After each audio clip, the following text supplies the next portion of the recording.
आम आदमी पार्टी की आज की इस प्रेस कॉन्फ्रेंस में आप सभी पत्रकार साथियों का बहुत बहुत स्वागत। दो अहम मुद्दे पे आज इस प्रेस वार्ता को बुलाया गया है, आयोजित किया गया है। पहला मुद्दा है मनीष सिसोदिया जी पर एक और झूठा मुकदमा, फीडबैक यूनिट की आड़ में एक एब्सोल्युटली फॉल्स फैब्रिकेटेड झूठ फेक मुकदमा मनीष सिसोदिया जी पे किया गया। भारतीय जनता पार्टी आरोप लगाती है कि मनीष सिसोदिया जी ने प्रधानमंत्री मोदी जी की और बीजेपी के सीनियर नेताओं की 2015 के बाद लगातार जासूसी करवाई। पिछले 8 साल से यह आरोप लगाया गया कि मनीष सिसोदिया प्रधानमंत्री मोदी जी और बीजेपी के बड़े बड़े नेताओं की जासूसी करा रहे हैं। इसके चलते उन पे सीबीआई का एक और मुकदमा दर्ज हो गया। पहले तो मैं ये पूछना चाहता हूं केंद्र में बैठी प्रचंड बहुमत की भाजपा सरकार से कि एक आधी स्टेट का एक आधा उप मुख्यमंत्री पिछले 8 सालों से देश के सबसे शक्तिशाली व्यक्ति प्रधानमंत्री मोदी जी और इतनी बड़ी प्रचंड बहुमत की बीजेपी सरकार के बड़े नेताओं की जासूसी करा रहा था, लेकिन इसकी कानो कान खबर ना केंद्र सरकार को थी, ना केंद्र सरकार की एजेंसियों को थी, ना CBI, ED, raw, IB, NIA, कोई भी बड़ी जो शाखा है, इंटेलिजेंस एजेंसीज है भारत सरकार की, उनके पास थी। और 8 साल से ये चीजें चल रही हैं। अगर ऐसा हो रहा है तो सबसे बड़ा सवाल तो भारत की एजेंसियों की और केंद्र सरकार की काबिलियत पे खड़ा होता है। अगर 8 साल से आप एक आधी सरकार का आधा मुख्यमंत्री, उप मुख्यमंत्री आपकी जासूसी करा रहा था और आपको 8 साल तक पता नहीं लगा, तो फिर चीन और पाकिस्तान आपके साथ क्या क्या कर रहा है, उससे तो फिर आप क्या ही लड़ पाएंगे। मैं भारतीय जनता पार्टी वालों को कहना चाहता हूं कि अगर किसी ने जासूसी करी आपकी, तो सबसे पहले तो एनआईए के, आईबी के और रॉ के बड़े बड़े अधिकारियों को सस्पेंड करें, उनके खिलाफ कार्रवाई करें, उन्हें पकड़ के जेल में डालें, उन पे सीबीआई के मुकदमे करें, क्योंकि वो चूक गए। 8 साल से कोई शख्स आपकी जासूसी कर रहा है और हमारी देश की सेंट्रल एजेंसीज जो हैं वो पता ही नहीं लगा पा रही। ये आरोप है बीजेपी। मैं बीजेपी वालों को एक हिदायत देना चाहता हूं कि आरोप ऐसे लगाओ कि लोग विश्वास तो करें। यह फीडबैक यूनिट की आड़ में सीबीआई द्वारा दर्ज करी गई मनीष सिसोदिया पर एफआईआर फैक्ट्स पर बेस्ड नहीं है, फिक्शन पर बेस्ड है। The FIR registered by the Central Bureau of Investigation against Manish Sisodia on the alleged pretext of snooping using a feedback unit is not based on facts and is purely based on fiction. ये BJP के अपने मन के ख्याल हैं और एक ही मकसद से ये जासूसी के नाम पर एफआईआर दर्ज करी गई मनीष सिसोदिया जी पर कि मनीष सिसोदिया बाहर ना आ पाए। एक मुकदमे में बेल मिले तो दूसरा मुकदमा दर्ज कर दो, दूसरे मुकदमे में बेल मिले तो तीसरा मुकदमा दर्ज कर दो। मुकदमे दर्ज करके यह चीज सुनिश्चित करो कि अरविंद केजरीवाल का दाहिना हाथ दिल्ली के उप मुख्यमंत्री मनीष सिसोदिया जेल से बाहर ना आ पाए। इसी कवायद में पूरी केंद्र सरकार लगी है। चीन भारत की सरजमी पे कब्जा करने की कोशिशें करता है, पाकिस्तान अपनी नापाक कोशिशें करता रहता है, लेकिन हमारी जांच एजेंसियां मनीष सिसोदिया को पकड़ के जेल में डालती हैं। इंटरनल सिक्योरिटी, चीन, पाकिस्तान, इनसे कैसे लड़ाई लड़नी है, इनसे कैसे निपटना है, उस पर हमारी एजेंसियों का बिल्कुल भी ध्यान नहीं है। मैं भारतीय जनता पार्टी के लोगों को कहना चाहूंगा कि अगर 8 साल तक देश की राजधानी में बैठा कोई शख्स,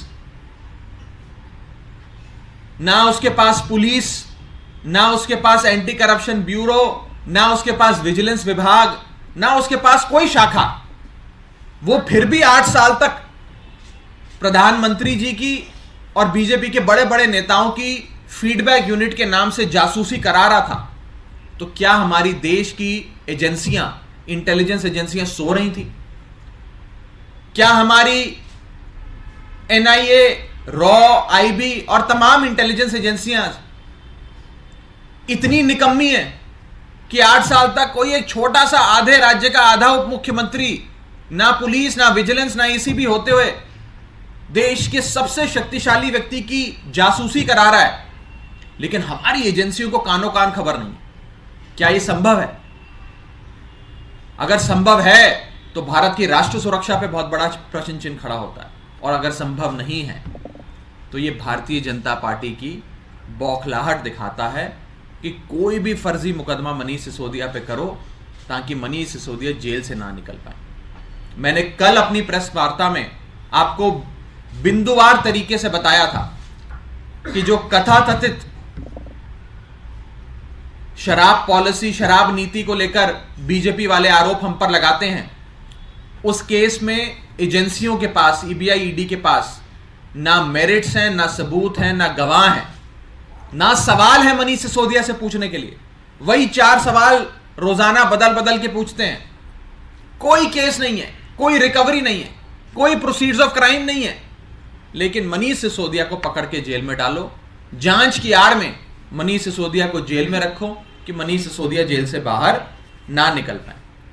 मैं बीजेपी को कहना चाहता हूं कि अपनी जांच एजेंसियों का ध्यान आम आदमी पार्टी और मनीष सिसोदिया से हटाकर उन लोगों पे डालिए जो लोग आपके नाम का इस्तेमाल कर कर भारत की एजेंसियों का, भारत के सुरक्षा विभाग का, पुलिस का, सबका मिसयूज कर रहे हैं। अभी हाल ही में हमने देखा कि गुजरात के भारतीय जनता पार्टी के एक साधारण कार्यकर्ता किरण भाई पटेल अपने आप को प्राइम मिनिस्टर्स ऑफिस का एडिशनल डायरेक्टर बताते हुए पिछले 6 महीने से कश्मीर में रह रहे हैं।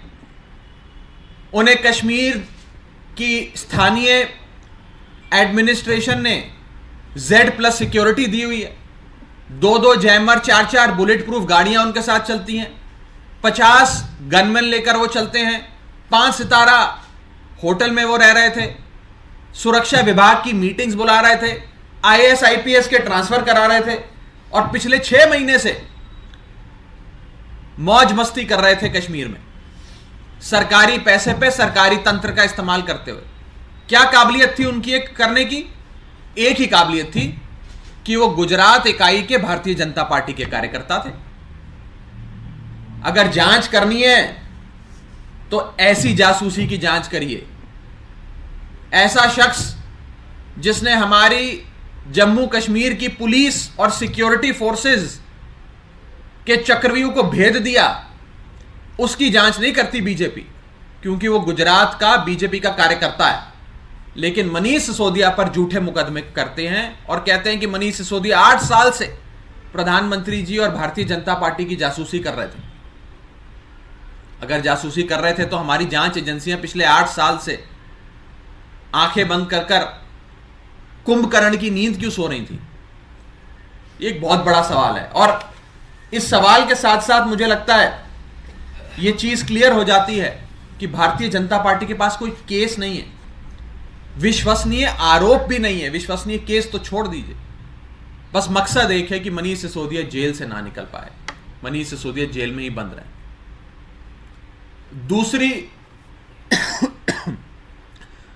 दूसरा महत्वपूर्ण विषय आज की इस प्रेस कॉन्फ्रेंस का, बीजेपी द्वारा दिल्ली विधानसभा में लाया जा रहा नो कॉन्फिडेंस मोशन। आप सब जानते हैं कि दिल्ली विधानसभा 70 विधायकों की विधानसभा है। किसी भी पार्टी को सरकार बनाने के लिए 70 में से 36 कम से कम चाहिए होते हैं, बहुमत के आंकड़े से एक ज्यादा। जिसके 70 में से 36 विधायक होते हैं उसकी सरकार होती है। आम आदमी पार्टी के 70 में से 62 विधायक हैं, 62, और बीजेपी के मात्र 8 विधायक हैं। यानी कि आम आदमी पार्टी के पास दिल्ली वालों के प्यार और आशीर्वाद के साथ साथ एक प्रचंड बहुमत है दिल्ली विधानसभा में। 70 में से 62, यानी कि लगभग 90% मेजॉरिटी आम आदमी पार्टी के साथ है, और सदन की 10% सीटें बीजेपी के पास है। लेकिन उन 8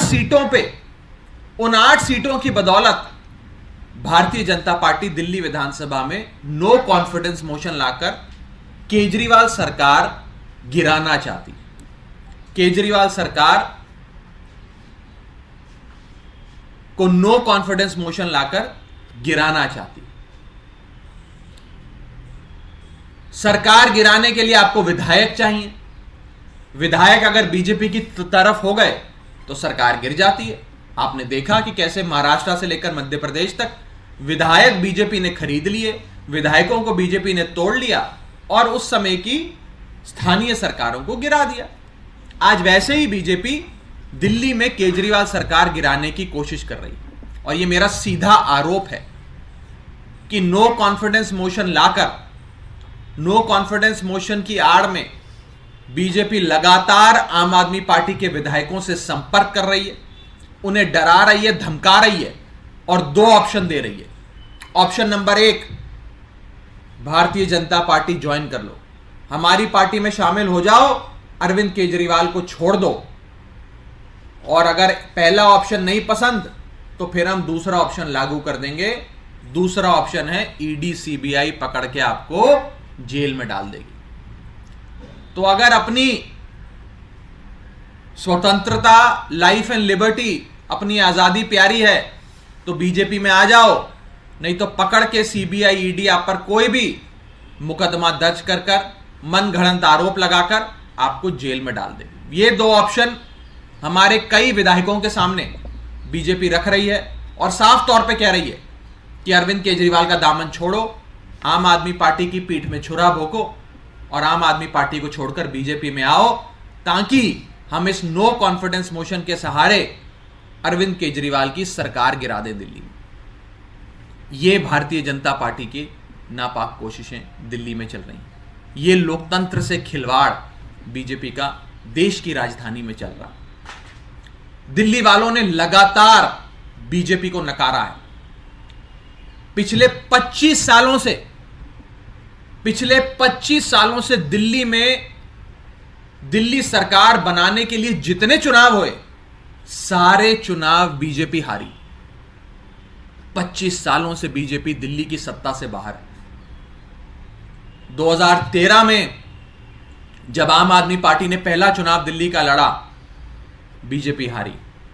2015 में जब आम आदमी पार्टी ने दूसरा चुनाव दिल्ली में लड़ा, बीजेपी हारी। जब 2020 में आम आदमी पार्टी ने तीसरा चुनाव दिल्ली में लड़ा, बीजेपी हारी। आज बीजेपी हार हार कर भी सबक नहीं ले पाई।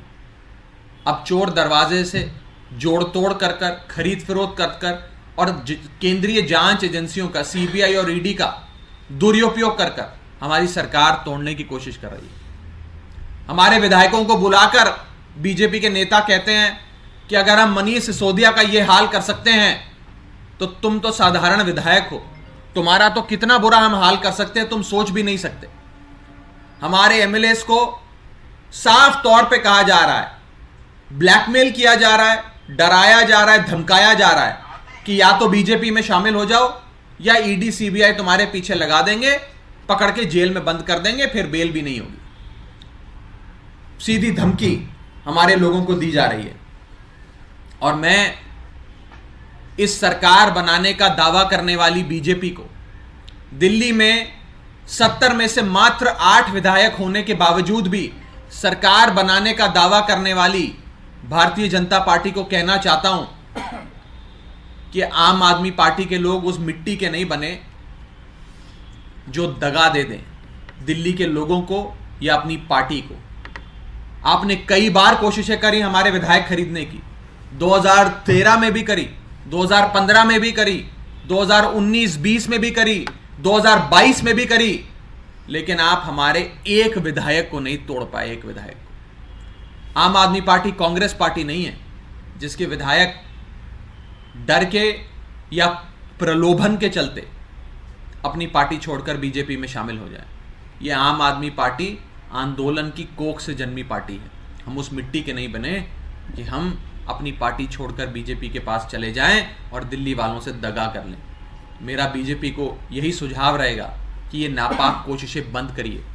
जनता के दिए गए फैसले का, चुनावों में जब जनता अपना मतदान देती है, उस फैसले का अपमान मत करिए, उसकी कद्र करिए और जनता के फैसले को स्वीकार करना सीखिए।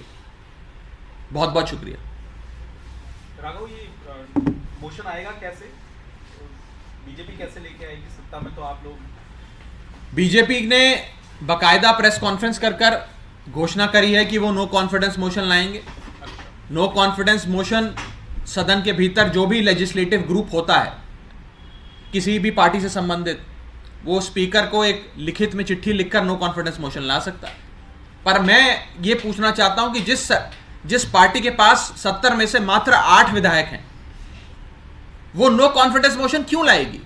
नो कॉन्फिडेंस मोशन का तो अंत क्या होगा, उसका क्या रिजल्ट आएगा, ये तो पहले ही पता है उनको। लेकिन वो फिर भी पूरे कॉन्फिडेंस के साथ नो कॉन्फिडेंस मोशन इसलिए ला रहे हैं क्योंकि वो खरीद फिरोत में लग गए हैं, एजेंसियों का सहारे से लग गए हैं, हमारे विधायकों को डराने धमकाने पे लग गए हैं। ये सच्चाई है। आज आपके कितने विधायकों को संपर्क किया गया है? कुछ विधायकों, हमारे बहुत सारे विधायकों को बीजेपी के कई नेता संपर्क कर रहे हैं, खुली धमकी दे रहे हैं। आप कहेंगे तो आने वाले समय में हम अपने विधायकों को भी आपके सामने पेश करेंगे कि कौन से विधायक को कौन से नेता का फोन आया। वो सारे खुलासे भी आम आदमी पार्टी आने वाले समय में करेगी। नमस्कार, मैं हूं मानक गुप्ता। अगर आपको हमारा ये वीडियो पसंद आया हो तो इसे लाइक और शेयर जरूर करें, और हां, हमें सब्सक्राइब और फॉलो करना ना भूलें ताकि आप देश और दुनिया की कोई खबर मिस ना करें। तो जुड़े रहिए हमारे साथ और देखते रहिए न्यूज़ 24।